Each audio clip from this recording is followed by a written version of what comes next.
Hello everyone, I hope you're doing wonderfully well. Today, a very special video, for me at least. Caps have donut legacy fighters that we need in DCS 1955 to 1970. Today is the Mig-25 Foxbat, the mighty Foxbat that we're going to do. One disclaimer before we start. A similar aircraft to the Mig-25 is the Mig-31. If you like a newer, more advanced model, some of these pictures we've got in here are the Mig-31, some of the Mig-25. We won't be doing a video on the Mig-31, but we thought we'd better put some pictures in.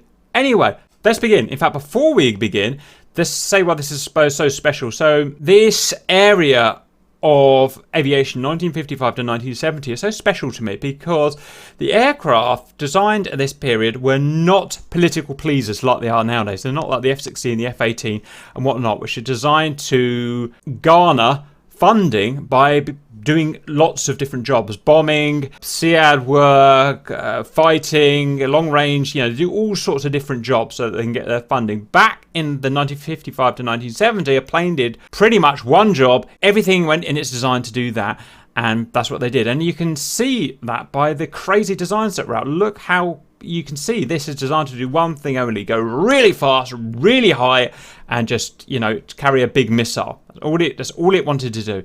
That's why I'm so interested in this area of aviation. Anyway, let's kick on. The Mig-25, sorry for pronunciation throughout this video, Gurevich, the Mig-25 NATO reporting name Foxbat, is the supersonic interceptor and reconnaissance aircraft that was among the fastest military aircraft to enter service. It was designed by the Soviet Union's, let's just say, MiG Bureau, and is one of the few combat aircraft built primarily using stainless steel. Really interesting fact. I don't know if we're going to talk about it later, but I'll come back to it if we don't. It was the last plane designed by Mikhail before his retirement. The first prototype flew in 1964, and the aircraft entered service in 1970, so we can just catch it in our 1955 to 1970. It had an operational top speed of Mach 2.83, although it could go faster. Mach 3.2 is possible, but at the risk of significant damage to the engines. So it just shows that it can pretty much keep up with a Blackbird, which is just ridiculous. And features a powerful radar and 4 air-to-air missiles. When first seen in reconnaissance photography, the large wing suggested an enormous, and it is, and highly maneuverable, not sure that's true, fighter. At a time when the US design theories were also evolving towards higher maneuverability due to combat performance in the Vietnam War. The appearance of the MiG-25 sparked serious concerns in the West. And you've got to think about the time of this and what NATO fighters were out, and F-4 Phantoms and stuff. Production of the MiG-25 series ended in 1984 with the completion of 1,186 aircraft, a symbol of the Cold War. The MiG-25 flew with Soviet allies and former Soviet republics, remaining in limited service and several export customers. It is one of the highest flying military aircraft, one of the fastest serially produced interceptor aircraft, and the second fastest serially produced aircraft after the SR-71, if you can really count the SR-71, because that wasn't a combat aircraft, and therefore it could be more garnered towards, and therefore it could be designed more towards high speed and doesn't have to carry missiles and stuff. Reconnaissance aircraft that was built, very small numbers in series compared to the MiG-25. As of 2018, the MiG-25 remains the fastest manned serially produced aircraft in operational use, and the fastest plane that was offered supersonic flights and edge of space flights to civilian customers. So just those couple of paragraphs there to show how amazing this was as a piece of history, and a plane that can age so well as well. So not only could it do those things, but it could remain serviceable is another amazing thing. I'm not sure we'll be seeing F-22s in 60, 70 years time doing civilian flights to space. Origins. During the Cold War, Soviet Air Defense Forces, PVO, not to be confused with the Soviet Air Force VVS, was given the task of strategic air defense of the USSR, so shooting down, Vulcans and stuff like that. In the decades after World War II, this meant not only dealing with accidental border violations, but more importantly, defending the vast airspace of the USSR against US reconnaissance aircraft and strategic bombers carrying free-fall nuclear bombs. The performance of these types of aircraft was steadily improved. Overflights of the then very high altitude U-2 in the late 50s revealed a need for a higher altitude interceptor aircraft than currently available, because the planes at the time couldn't go and shoot the U-2s down. Obviously we could in the end with the SA-2s or whatever got it in the end, but they needed a plane. The first prototype was a reconnaissance variant designated YE-155R1 that made its first flight on 6th of March 1964. The first flight of the interceptor prototype YE-155P1 took place on 9th of September 1964. The development of the MiG-25 was represented a major step forward in Soviet aerodynamics, engineering and metallurgy. It took several more years to complete. And we've got pictures here just giving you an idea of the scale of this thing compared to a lot of other stuff. And when it came out, you can imagine how crazy this plane seemed. Aviation records, and there's going to be quite a few of them. The MiG Design Bureau soon realised that the performance of the new aircraft gave it a great potential to set new flight records. In addition to their normal duties, the prototypes that were made lighter by removing some unneeded equipment and were used for these attempts. And the same happened with the F-15 Streak Eagle and whatnot. The first claim was for world speed records with no payload and payloads of such and such. MiG AKB test pilot him reached an average speed of 2,312 kilometers an hour over a 1,000 kilometer circuit on the 16th of March 1965. For pure speed with no payload test, this chap averaged nearly 3,000 kilometers an hour over 500 kilometer closed circuit on the 5th of October 1967. On the same day, Fedotov reached an altitude of almost 30,000 meters, 98,000 feet, right, with 1,000 kilogram payload. The MiG eventually became the first aircraft to go higher than 35,000 meters. So that is 115,000 feet, which is, I'm not sure if it was beaten by the Eagle or not. I can't remember, but it just shows how ridiculous the plane is. Time to height records were recorded on 4th of June 1973 when Boris A. Orlov climbed to 60,000 feet in 2 minutes and 50 seconds. The same day,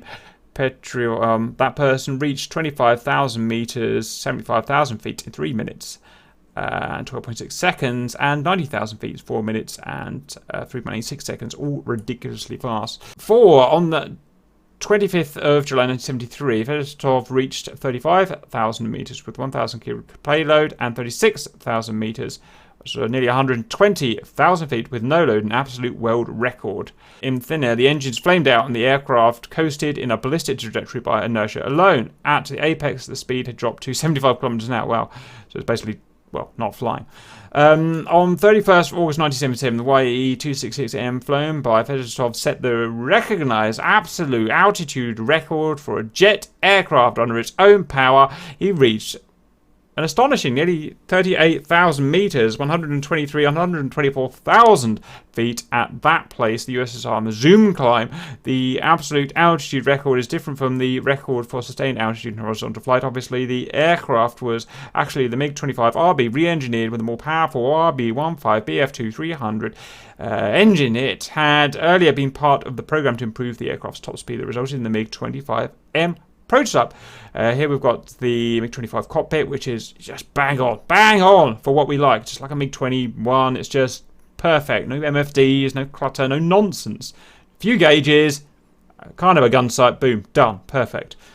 Really cool. Another picture, presumably a different version. We've got here. Awesome stuff. Curiously very simple. Really cool stuff. Some characteristics, and these are going to blow your faces off. Crew of one, a length, big plane, 78 feet long. Wingspan 46 feet, 20 feet high. Wing area of 661 square feet. Interestingly, I don't know if this is a body lift aircraft or not. I'd be interested to know. Probably not, but I don't know. Empty weight. It's a heavy bird. This is, I think, heavier than a flanker, or even than a sea flanker, I think. 44,000 pounds. Empty gross weight over 80 or nearly 81,000 pounds. Is a big plane. Like they said, a lot of it's made from stainless steel. The reason for that is that they, as far as I'm aware, didn't have the ability to use titanium. Obviously, aluminium would just melt approaching Mach 3. So stainless steel it had to be. Added weight causes some problems with the users of it, but, you know, they just overcame that with just brute force. Power plant 2, Dumansky. One plane that's on my bucket list. I'll probably never get to see this in real life, but one that is on my bucket list. Dumansky RB-15 B300 turbojet. Now, I thought they were turbo fans. Maybe they are just big turbojets. Then engines with Let me try and get this right. Interestingly, only £22,000 with afterburner. Okay. Performance, max speed, 3,000 kilometers an hour, Mach 2.83 at high altitude, though in an emergency, Mach 3.2. We've got here a speed down here of curiously low, only just supersonic at low altitude. Range of 1,800 kilometers, Mach 0.9, 1,600 kilometers, Mach 2.35. Ferry range of 2.6 thousand kilometers. Service ceiling of, this is going to be loaded with that or that. I mean, still amazing. That's still higher than almost any plane that I can actually think of, to be honest, apart from the SR-71. G limits forward 4.5. Like I said, this is not dogfighter. I don't know why we went into dogfighting earlier on. It's never been a dogfighter. Rate of climb, 40,000 feet per minute. Not actually as high as I thought. Then again, it's not really a zoom climber per se that I'm aware of. It's heavy weight. Time to altitude is that thruster weight. Oh my god, is absolutely terrible. Wow. I'm guessing that the lack of power and that, let's face it, appalling thruster weight must be something to do with configuration, that the engines, a bit like the SR-71, are configured for high altitude rather than low altitude. I don't know. I haven't read any books on this plane, so I don't know yet. Armament, missiles, we've got these. What do we got here? These are R-78s. These are close range thrust stretching, like the AIM-9X. These are like the AIM-9M. I don't know what that is. And these, I think, are long-range intercept missiles, I think. And we've got a story for y'all. High-flying, insanely fast and untouchable for its time, the Mig-25 are Foxbat served in the Indian Air Force with a plum, whatever that is. Air Marshal Summit. This guy talks about flying the world's fastest operational aircraft. What were your first impressions of flying the Mig-25 are?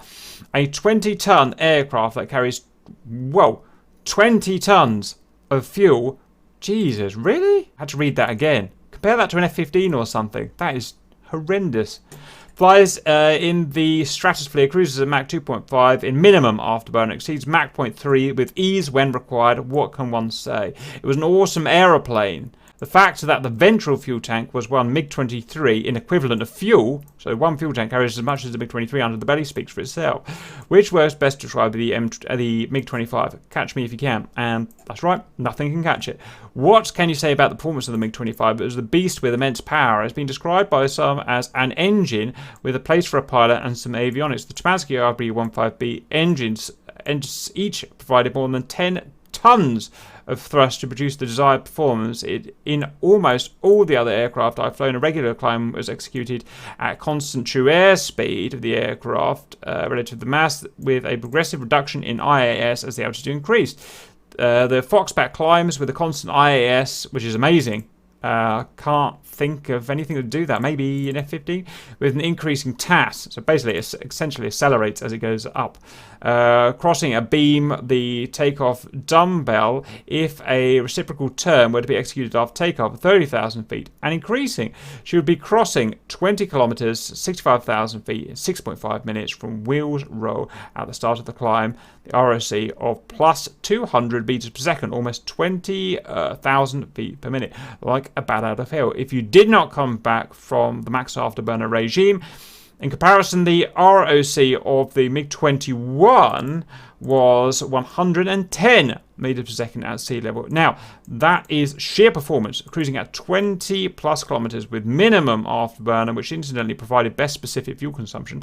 Yeah, they must be configured. They must be high altitude engines by the sound of it. I wonder if I've got any ramjet tech in there. That'd be interesting to know. She would execute a 45-50 degree bank turn with just a wee bit of additional power, and even that's amazing. I mean, 60,000 feet, just try turning a jet, rolling a jet, and see what happens. Okay, and that's it really. Now, I don't know anything else about it because I just haven't read about it yet, and I don't know any stories about it, and I've never seen it. I would love to one day. It would be a real sight to see, but it is an amazing, and I would say the epitome of what I'm trying to get people in DCS and aviation in general to love, the 1955 to 1970 all or nothing fighters and fighter bombers. I hope you enjoyed that, and see you later.